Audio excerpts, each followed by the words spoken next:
Vous vous posez la question entre acheter un bien dans le neuf ou dans l'ancien pour votre résidence principale? C'est tout de suite dans cette nouvelle chronique de Posimo Conseil.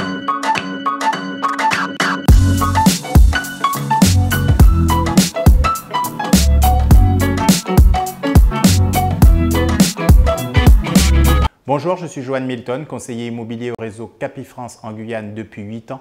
Si vous souhaitez suivre tous mes conseils et astuces, vous pouvez commenter, partager, liker toutes mes vidéos.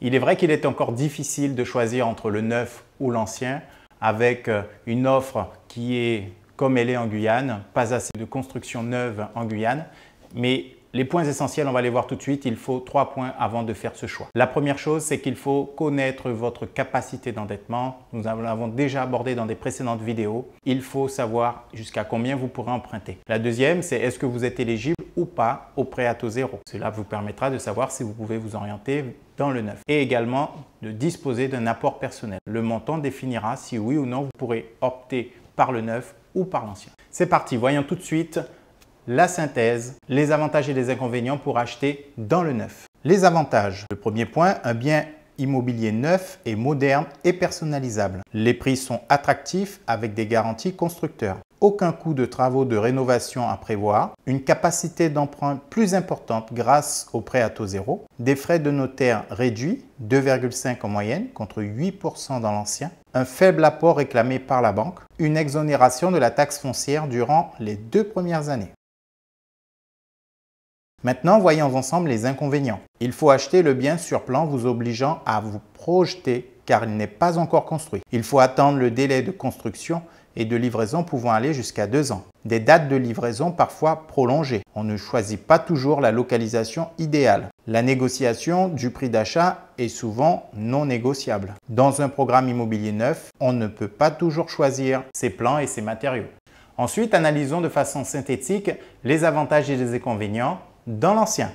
Les avantages, un bien disponible dans la plupart des cas de suite que l'on peut acquérir en moyenne en 4 mois. On peut choisir la localisation de ce bien au plus près de ses critères. On voit le bien et on peut maîtriser tous les facteurs environnementaux structurels du bien. On bénéficie d'aménagements extérieurs déjà réalisés. Piscine, carbaie, dépôt, abri voiture, portail électrique, arboré. Possibilité de négocier le prix d'achat.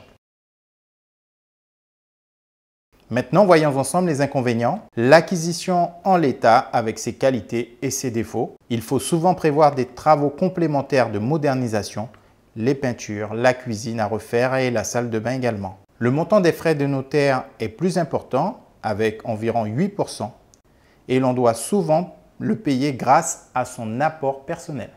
En conclusion, vous l'aurez bien compris, il n'y a pas de gagnant entre acheter dans le neuf ou dans l'ancien.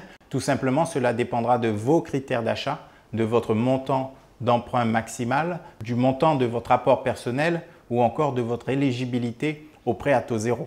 L'accompagnement d'un professionnel devient important dans ces phases d'achat, surtout en phase de primo-accédant. Je reste à votre disposition. Laissez vos commentaires, n'hésitez pas à me recontacter. Dans une nouvelle vidéo, on se retrouvera pour un autre thème de Posimo Conseil.